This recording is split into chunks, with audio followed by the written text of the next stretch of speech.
start with the program, I wanted to just share with you why we need to do this program. So I'm just going to share my screen.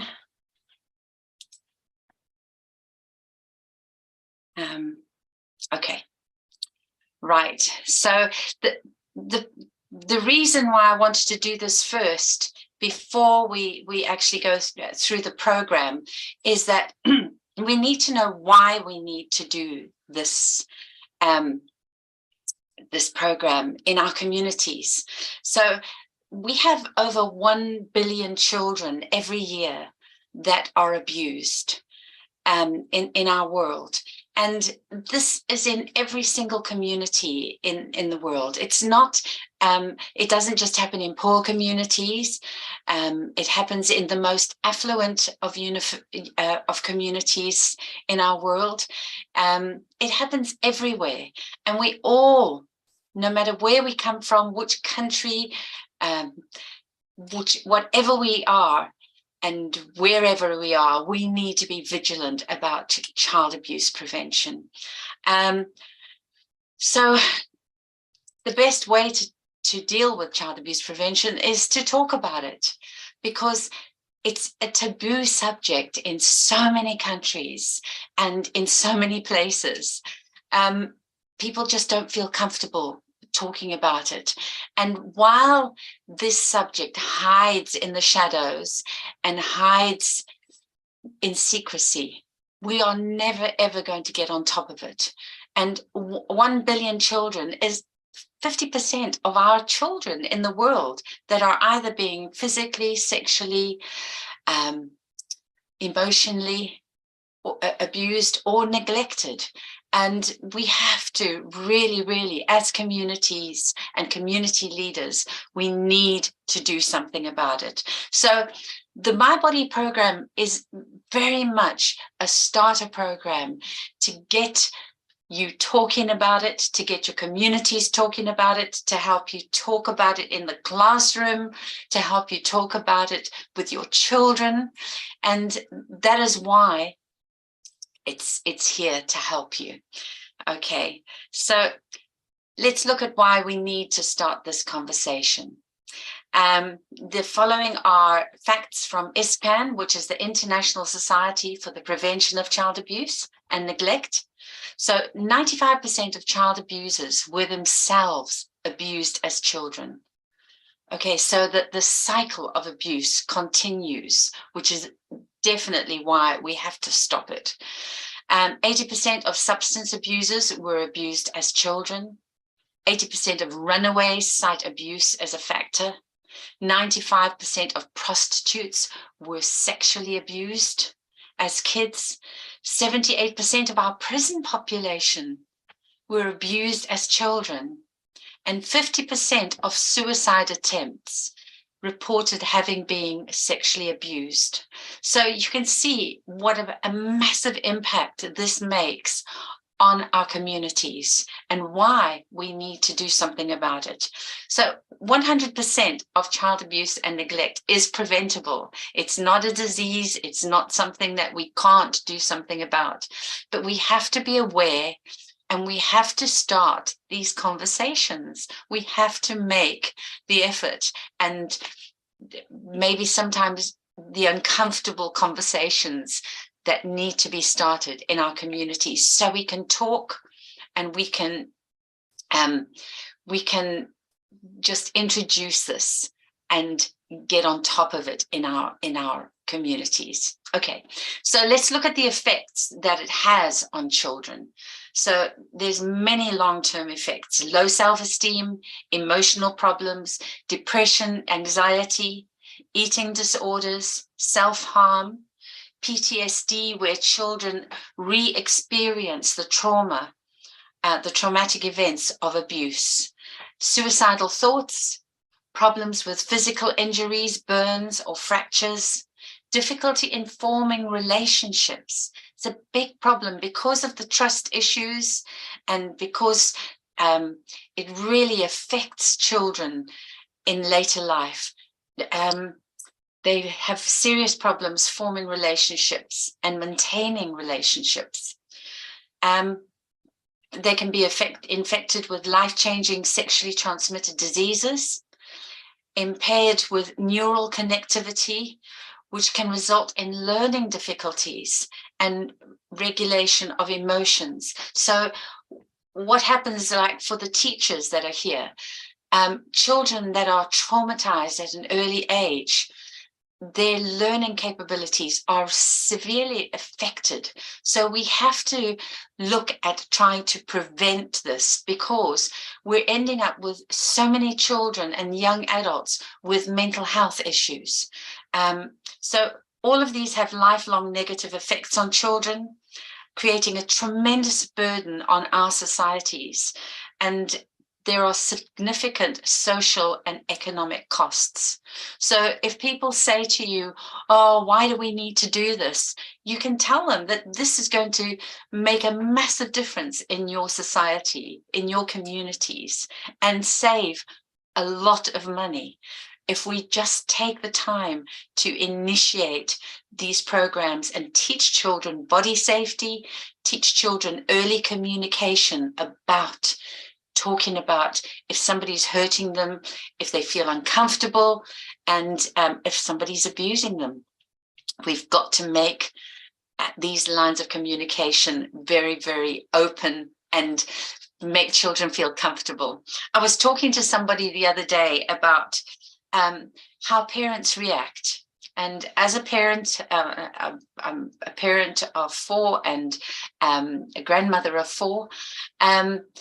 I know sometimes when kids ask questions and you're busy, you've just come home from work, you're trying to cook the meal, and you go, oh, yeah, I can't be bothered with that at the moment. I don't have time, or something like that. We've got to change that perspective, because if sometimes the children are asking questions that are relevant to what's happening to them, and it might be something very small, but you need to just try and think, is there something behind this? Are these children upset about something?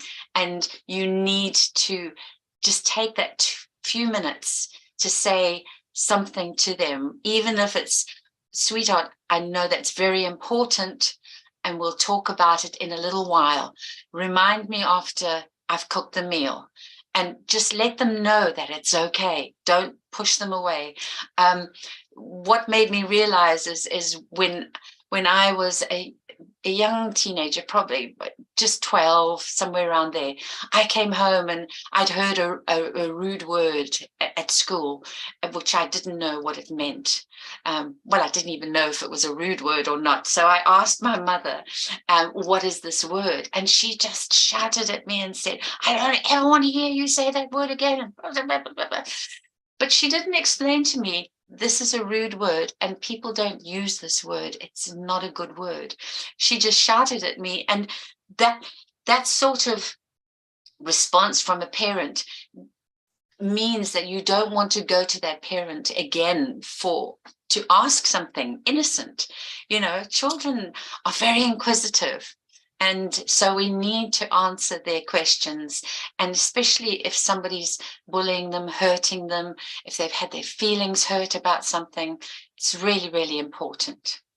So just a few things. What prevents people from having these conversations? So we're talking about adults now.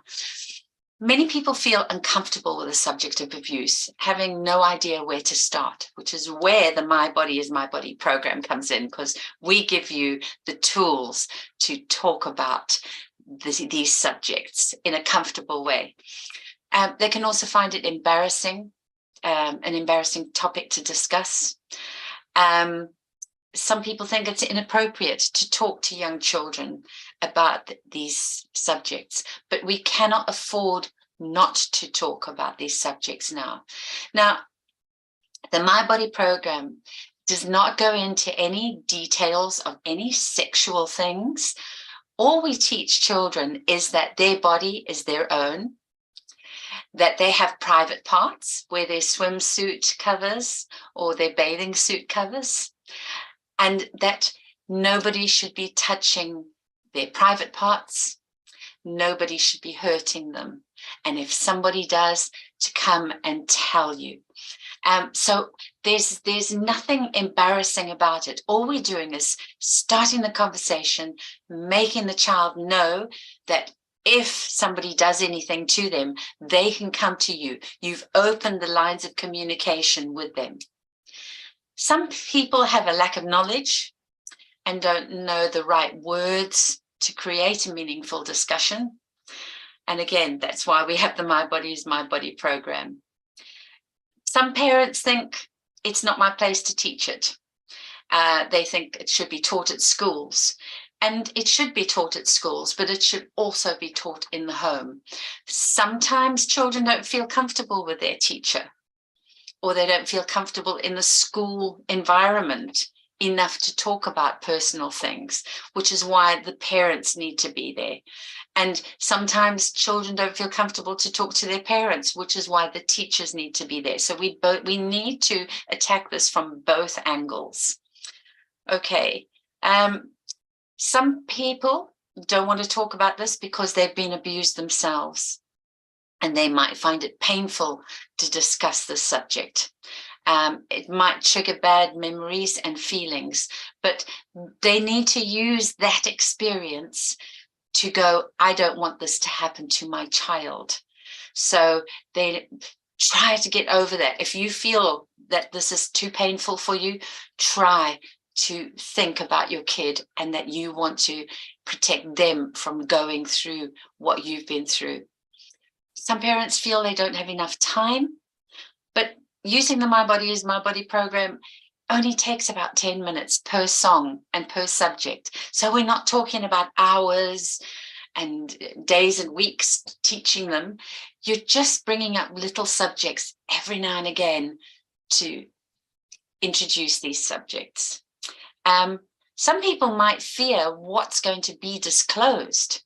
So if some people have an idea that there's something going on, they might not want to talk about it because they don't want to deal with the consequences if there is something going on. But I would urge you, if you have any suspicions that your child is being abused in any way, please think about the lifelong effect that it's going to have on your child, or the child in your classroom, or the child in your community, because it will have lifelong effects and it will limit the child in their progress. So again, we need to overcome this fear, this uncomfortable feeling of talking about abuse. And again, some parents just have their own personal issues that they're going through. They might be in a violent domestic situation, or have a serious illness going, or a divorce. Again, please just take time to talk to the child. It's really, really important. Okay, so I will give Pooja access to this particular PDF so she can share it with you. It's also on the My Body is My Body website. We've got a brand new website called mbimb.org, which Pooja will share as well. And all these things and tutorials and courses and everything are on the website. So let's just have a quick look at what prevents children from disclosing abuse. Fear of not being believed. And I do want to urge you to remember that 98% of children that reveal they are being abused are true. There are very, very minimal times that a child is not telling the truth. So fear of not being believed. There are many cases where children have spoken up and parents have looked, and parents and communities, not just parents, communities have looked at the person that has been said that they're abusing the child and thought, oh, that person would never do that. in case we could look at Larry Nazar, who is the pediatrician that worked for the Olympics in America. He sexually abused over 350 girls, and some of the girls spoke up, and the parents did not believe them because he was a renowned pediatrician and expert, and had a great place in the Olympics. And this man was allowed to continue to abuse because people did not believe their children. So please believe your child, because 98% of the time they are telling the truth. Also, the younger the child is, they will not know about sexual things, so they will have too much knowledge. If we're talking about sexual abuse, children don't speak up because of the fear of consequences. They're more scared of the consequences and what will happen to them if they tell. For example, they might be scared that they might be taken away from their homes. They might be scared that they might get a beating or something like that. So they have a fear. And again, this is why we need to talk to them and say, you can come to me about anything that's worrying you, or if you feel uncomfortable, come to me. Sometimes kids feel that the abuse is deserved. If a child is suffering from low self-esteem, and a lot of times if they're suffering from emotional abuse and being told that they're useless, worthless, they might feel that the abuse is deserved. They also may feel ashamed for allowing the abuse to occur, which is never the case. A child is not capable of dealing with these things, which is why we've got to be there to help them and let them know we're there if they ever have a problem. And also, again, which we'll deal with in a few minutes, they might have been told to keep it a secret. Now, this is because abuse thrives in secrecy, and people that abuse children use this all the time. So that's why we have the Say No to Secrets song. So abusers will say, I'm going to hurt you if you tell, or I'm going to hurt your parents if you tell, or, all sorts of things that they will give these children to keep this as a secret. And what abusers do is that they will, especially people that are grooming children, I want you to remember that they don't only groom the child, they will groom the parents and the community. They will make you feel comfortable with them. And then they will start taking the child and say, oh, I'll take the child to this or that so they can be alone with your child, or I'll look after your child if you want to go out. They're very clever, and they will also make sure that everybody feels comfortable with them. And so they don't just groom children, they groom the community, so everyone feels comfortable. So we need to make sure that we tell our children not to keep secrets. I'm going to share the next PDF with you. Just having a look.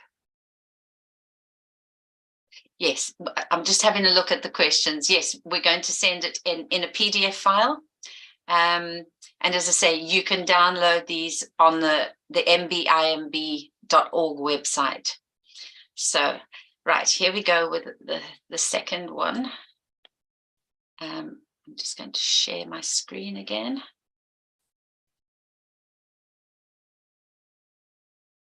Here we go.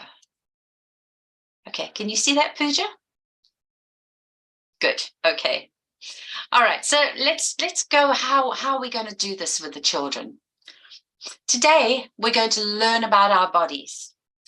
Do you know that your body is very special and your body belongs only to you? We have different parts of our body, and you can explain all the different parts. This is our children's workbook that we work with the program.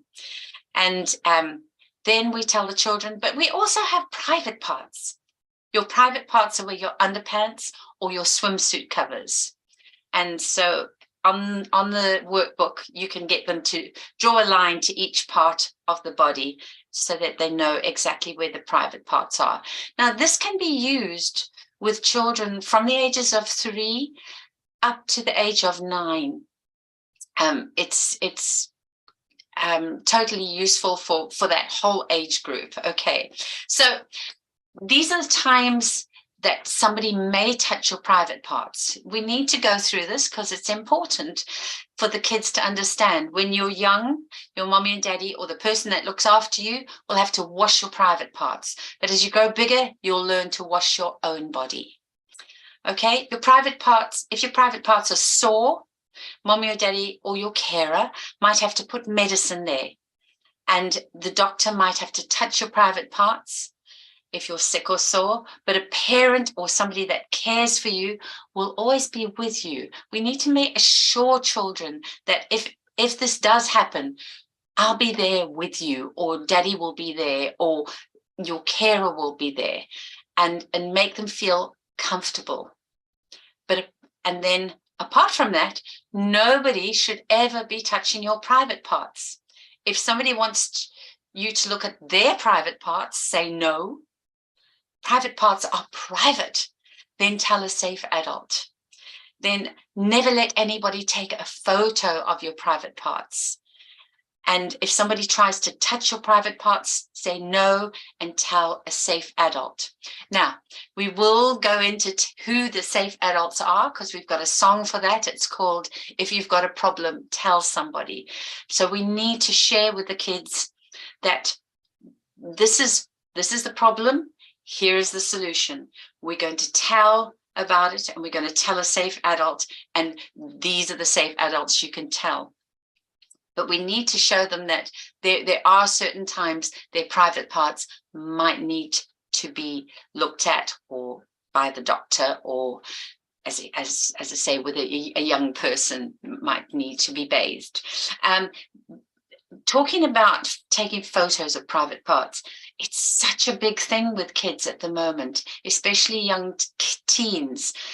And as the children get older, it's imperative that you tell them if they take any photos of any parts of their body and share it with a personal friend, that once they've shared that photo is out there, and that friend may, as a joke, share it with their friends. And once it's on the internet, it is there forever. So we need to really, from a young age, explain to them, as soon as they've got their own phones, how to be very careful about sharing bits of their body. Even as I say, young children, 12, 13, start sending photos because they think it's maybe exciting or something, but we have to show them that it's just really not a good idea, and it is there forever and ever. Because you're special, no one should be hurting you. No one should punch you, kick you, leave bruises, cut you, burn you. If anyone does anything to hurt your body, you need to tell a safe adult. And so that's what we're doing with the kids. We're sharing all these things, and what will happen is the kids will start asking questions, and that's what you want to do. You want to start these conversations, whether you're a teacher, whether you're a parent, and make sure that the kids, if you're a teacher, the kids in your class know they can come to you. Or you can tell them, if you've got a counselor at the school or somebody that can help with problems, give them all the solutions and all the people that they can talk about. I'm only going to do one song today because I don't think we've got time to do all the songs by video, but I do want to just share the My Body is My Body song, which I'm going to do now. just to give you an idea of the videos and how easy it is to do this with the kids and to make it fun and positive. The whole idea behind the My Body program is to empower children. If we can empower children at a very young age about their bodies, to know that they have to give consent if somebody wants to kiss them, hug them, touch them, whatever, it's their body and it belongs to them only. And as parents, please don't force your children to kiss people and say, you have to kiss auntie or granny or whoever, if they feel uncomfortable. It's really, really important. I noticed somebody's got their hand up. We will do a little question session after this. But it's just important we don't force children with their bodies. It's the whole thing we need to tell them is it's your body. No one has a right to hurt you. No one has a right to touch you without your permission. It's yours. So here we go with the My Body is My Body song. I'll just play a little bit, but all the videos are in a cartoon fashion, and we have them in many, many languages. We have the program in 26 languages and the songs in 13 languages. So.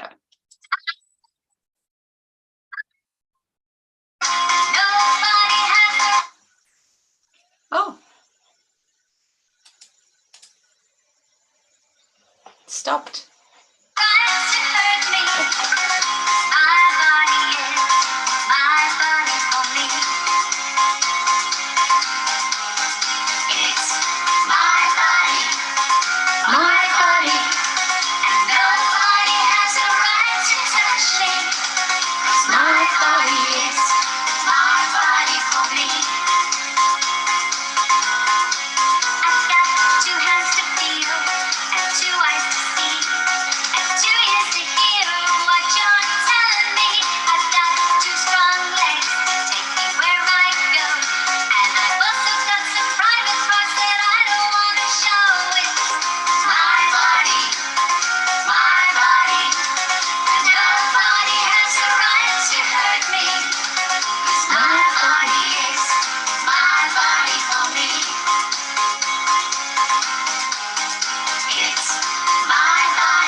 So you can see it's just totally positive.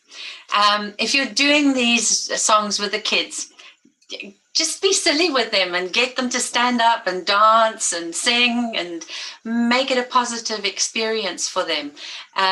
It's really important that we do that and just make it fun and empowering. We want to empower all of our children to be positive.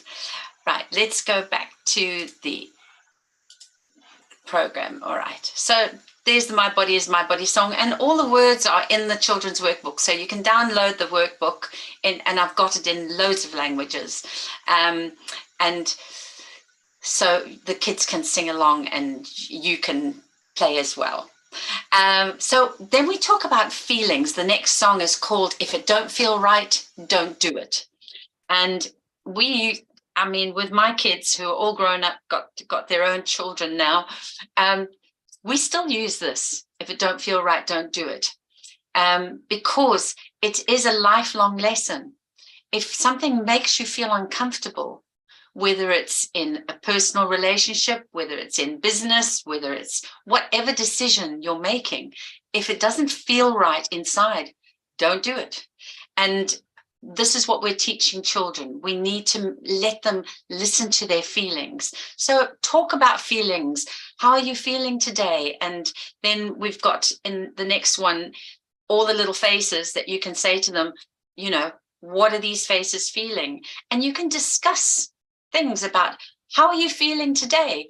And maybe have a class discussion about, can you think of any other sort of feelings that you feel?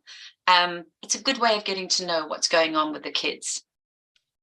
So if you get an uncomfortable feeling, people try to touch your bodies, say no, tell a safe adult. You can use this song with peer pressure as well, with other children, trying to get them to do things they don't want to do.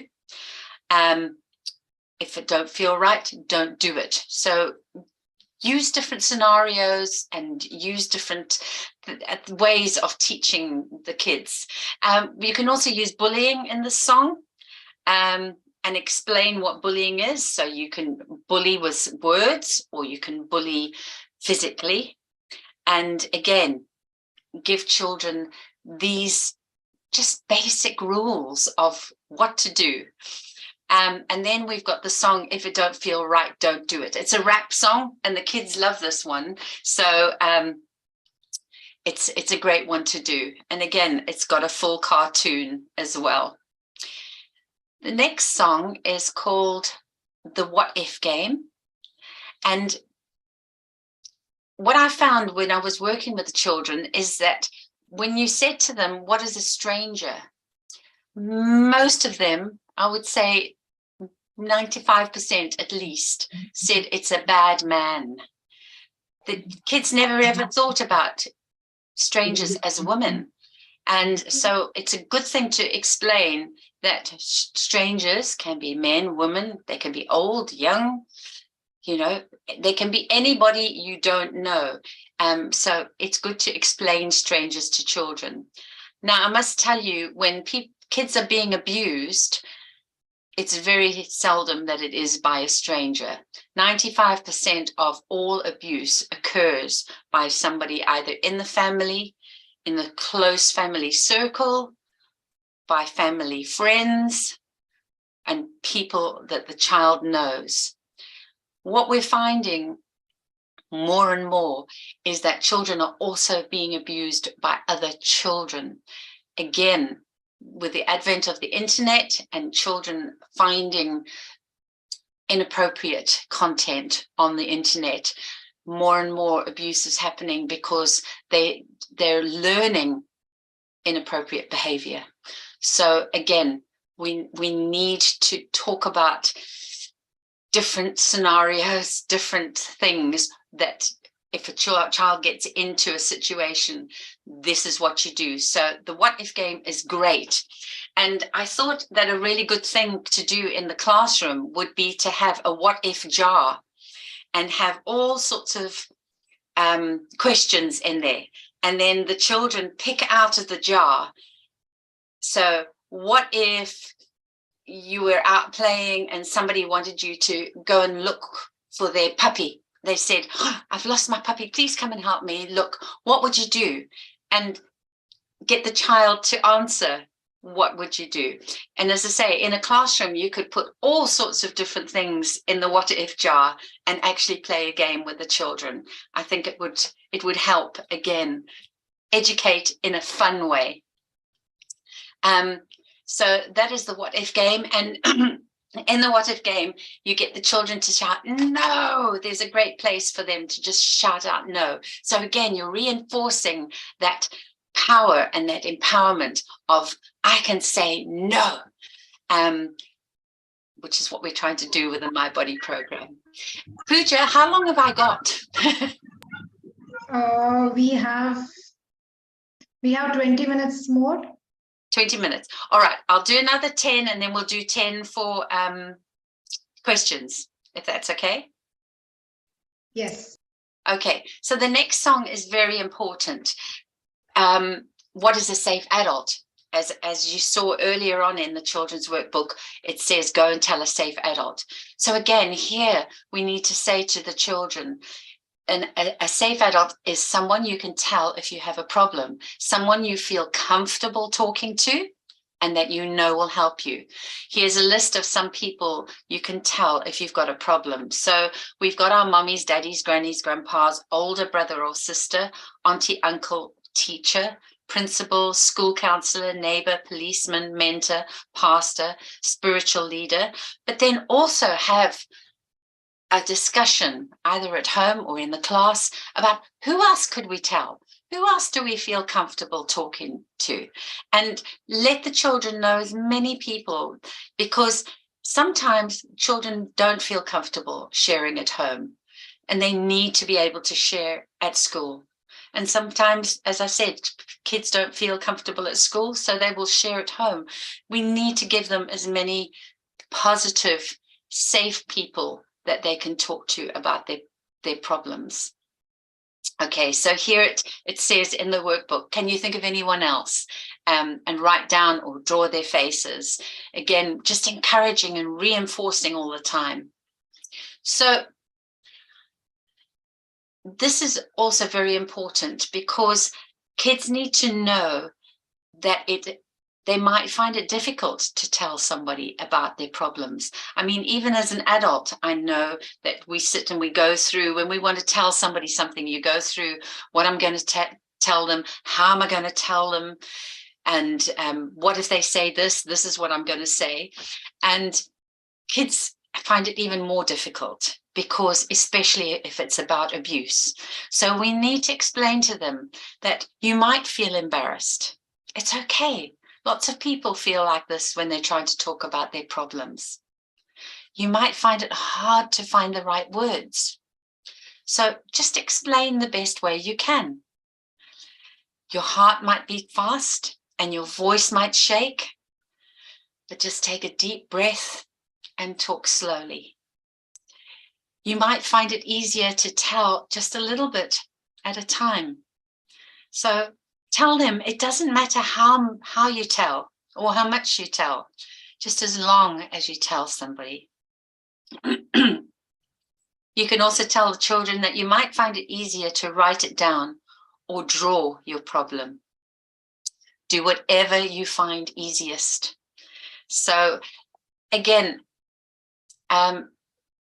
we're just telling the children how to deal with it, because if a kid, goes to tell somebody and they feel sick or shaky or something, they might go, oh, this is too much, I won't do it.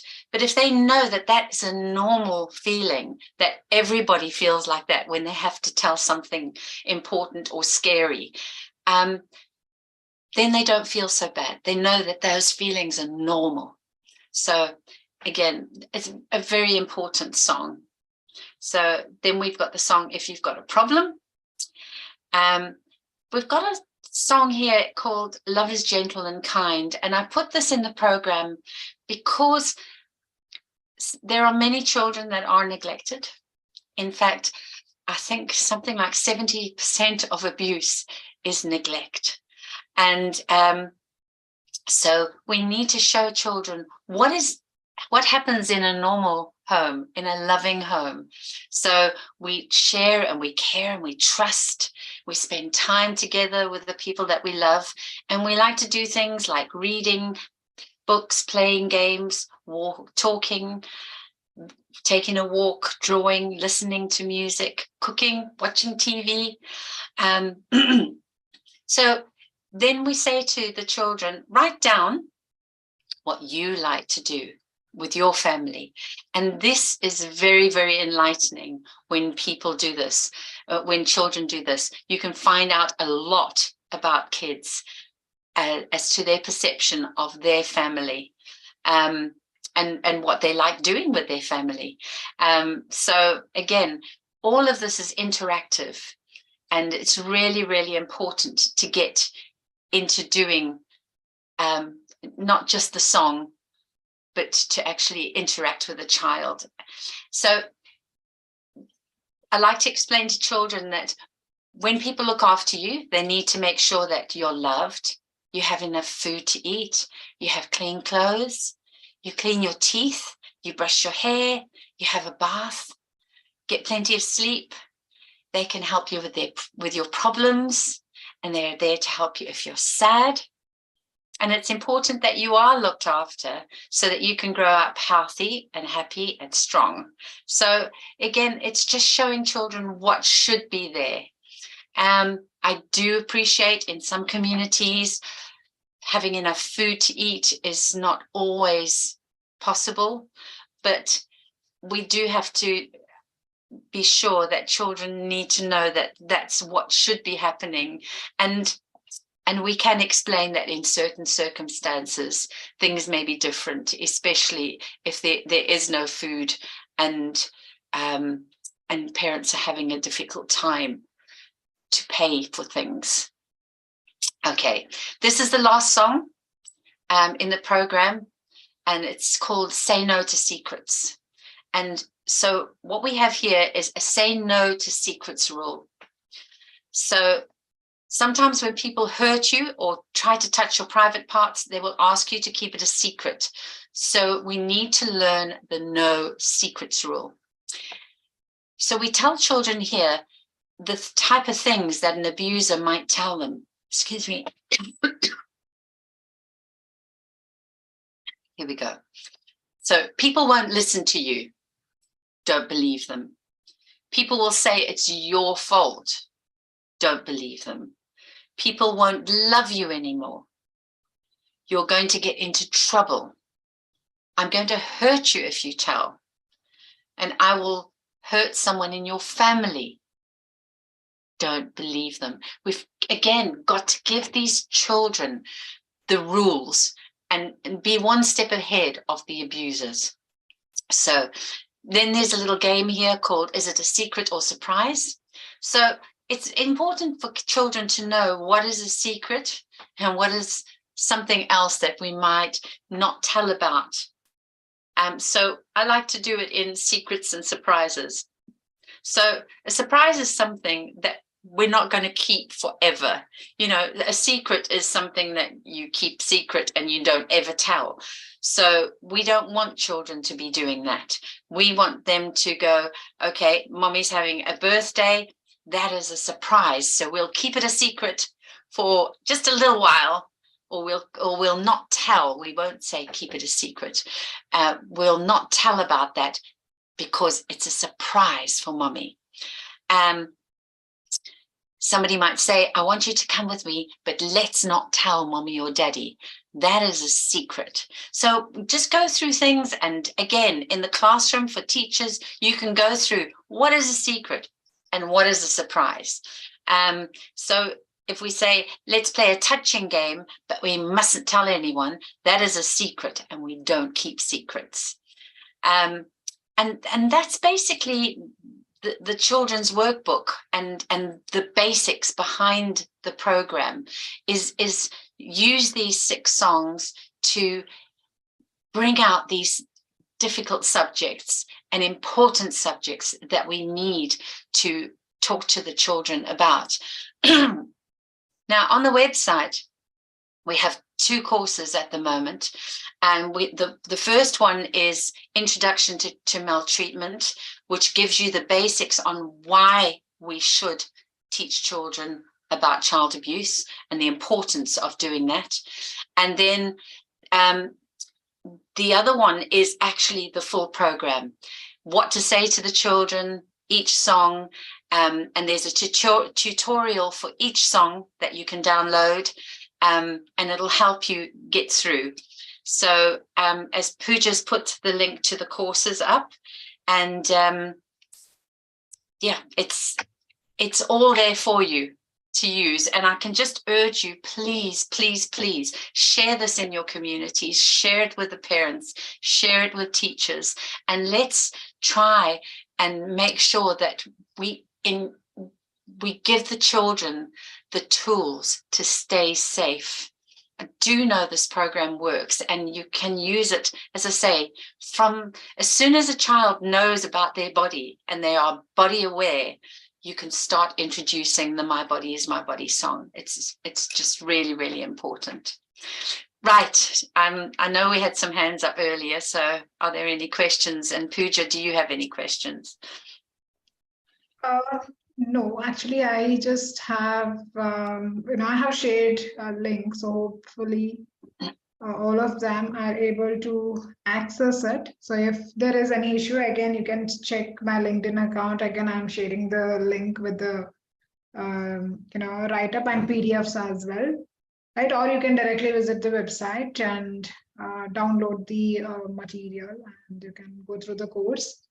Yeah, they do. The only thing you do need to do on the website is you need to create an account. It's all free. Everything's free on the website. You don't have to pay for anything, but just create an account so that you can access the courses and the resources. Yeah, absolutely free. It's important to us that we make this free for everybody, because there are so many communities, especially now after COVID, that are struggling, and so many schools that are struggling, that we want to make sure that parents and teachers have access to this. And we also have a fantastic new course it is more for teachers and social workers coming, and it's called Safeguarding Fundamentals. It's a much more in-depth course on safeguarding. That'll be available probably by the end of February. I'm busy working on it now, and it's been written by a barrister that is a safeguarding expert. So we're very, very proud to be having that soon on their thing. Simon, you have a question. Can you unmute? Yeah, thank you so much, Madam Chrissy. I'm so thankful for this wonderful session. Actually, just here in Uganda, but I've managed to attend despite the poor network and others. But really, the My Body is My Body program will be of a great importance, so that we can at least make a change and make these children aware of their body parts and how to use them. Thank you so much for this wonderful session. Oh, thank you. Thank you. I recognize your name from the website. So, no, from LinkedIn, is it? Thank you. Definitely. Right. Oh, thanks, Bala. Nice to see you here. Thank you so much. I'm very happy to be here. But I'm very sorry because I joined late. So I'm just coming back at church. So I just came back and I said, let me just quickly join. So Chrissy, thank you so much for this wonderful program. This program has really, it has been very great in our community, in our society, where, children are being educated on the important part of their body. And I can really, say this, that this program is the most, important program that I've ever come across. Oh, so thank you. So much. Yeah. Thank you, Bala, and thank you for the great work that you're doing. I know I get reports from you all the time as to all the things that you're doing, and I really appreciate it. Thank you. Thank you so much. Thank you. Thank you. Seema. Yeah. Seema, please go ahead. Yeah, thank you, Chrissy, for such a nice session. Actually, it was more than a refresher course for us, because we already doing this and we already know about it. But when you explain it, it was a refreshing, we got that positive vibes that, okay, we can do like this and we can add these things. And it was such a lovely, explanation and all things. It went really well. And I really enjoyed it. Thank you, Seema, and thank you for your support. I appreciate it. It's got to take all of us to do this. To me, I always say to people that the My Body is My Body program is your program to use. It belongs to everybody, because everybody's helped do all the translations where people have donated their time. We've just had our first sign language video this week, and we'll soon have the My Body is My Body song in sign language as well. The ladies working on it this week. So it's been a great volunteer project that people from all over the world have got involved in, and it's really heartening to work with so many amazing people and so many people that care. It renews your hope for humanity, because you see, you turn on the news and you just see awful things, and then I work with this and I work with such amazing people, and you go, there are fantastic people out there that are doing amazing things, and I think that's what we've got to hold on to, is that we can make a difference. We don't need you know, somebody at the top to tell us we can go into our communities and make a difference. And that's what's important. True.